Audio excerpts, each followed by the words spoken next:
দেখুন কত সুন্দর বইতার শাক। আজকে বইতার শাক রান্না করা হবে। এই তো শাকের সাথে পরিমাণ মতো কাঁচামরিচ, রসুন আর পেঁয়াজ দিয়ে দিয়েছে, সাথে পরিমাণ মতো লবণও দিয়ে দিচ্ছে। এখন কড়াইতে ভালোভাবে ঢেকে দিবে।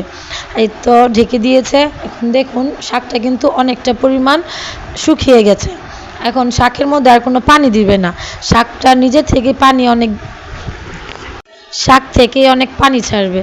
দেখুন শাকটা ভালোভাবে গুতিয়ে দিচ্ছে। এটা কিন্তু মানে শাকটা অনেক অনেক রকম রান্না করে, অনেক ভাজি করে রান্না করে, আবার অনেকে গুতিয়ে রান্না করে। এই তো লাল শাকটা দেখুন অনেক টাটকা।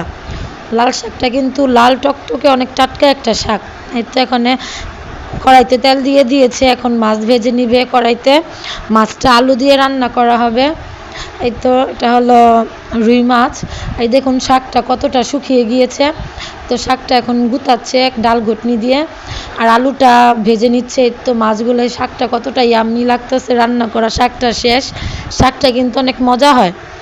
কড়াইতে তো পরিমাণ মতো তেল পেঁয়াজ দিয়ে আরেক দিকে আরেকটা কড়াইতে কালকে একটু তরকারি ছিল, এই জন্য তরকারিটা সুন্দর করে আঁচ দিয়ে নিচ্ছে।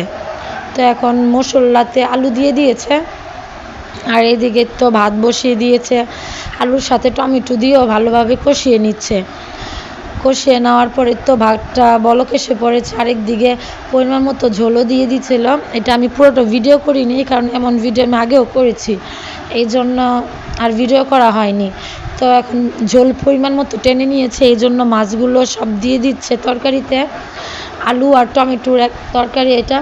আলু টমেটোর তরকারিও কিন্তু খেতে অনেক মজা হয়। আরেকদিকে ভাতও হয়ে যাচ্ছে। তরকারি রান্না করা শেষ। আজকে চিতই পিঠা ভিজাবে, এই জন্য চিতই পিঠা বানাচ্ছে। দেখুন মাশাআল্লাহ কতটা সুন্দর ফুলকোভাবে ফুলছে পিঠাগুলা। চিতই পিঠা ভিজালে কিন্তু অনেক মজা লাগে, এই জন্য চিতই পিঠা আজকে ভিজাবে, এই জন্য বানিয়ে নিচ্ছে। আর আমরা পিঠা যদি ভিজাই তাহলে কিন্তু বানিয়েই নেই, প্রায় বানিয়ে নিই, কিনি অনেক কম। এই জন্য পিঠাগুলা বানিয়ে নিচ্ছে সুন্দরভাবে। আর আজকে বিকালে আমরা আলুর দমের পিকনিক করব। আমার বিকালের একটা ভিডিও থাকবে, আশা করি আপনাদের ভালো লাগবে। আমার ভিডিওগুলো দেখবেন আপনারা। দেখুন কত সুন্দর করে পিঠাগুলো বানিয়ে নিচ্ছে। অনেকগুলা পিঠা ভিজাবে, তো এই জন্য দুই চুলাতেই কড়াই বসিয়ে দিয়েছে। আরেক চুলায় এখন পরিমাণ মতো করে পিঠার ডো দিয়ে দিচ্ছে। দেখতেই পারছেন পিঠাগুলা কিন্তু অনেক সুন্দর করে ফুলছে। আর এই পিঠা কিন্তু অনেক মজা লাগে খেতে। না ভিজিয়ে খেলো, তরকারি দিয়ে খেলে, ভর্তা দিয়ে খেলেও কিন্তু অনেক মজা লাগে পিঠাগুলা।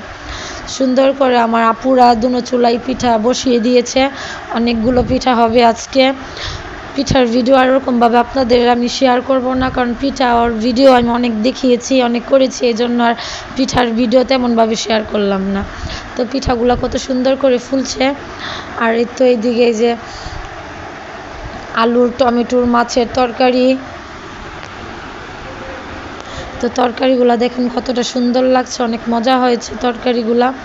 আর এই তো ফুলকপির আলুর তরকারি। আজকের ভিডিওটা এই পর্যন্তই। আল্লাহ হাফেজ, বাই।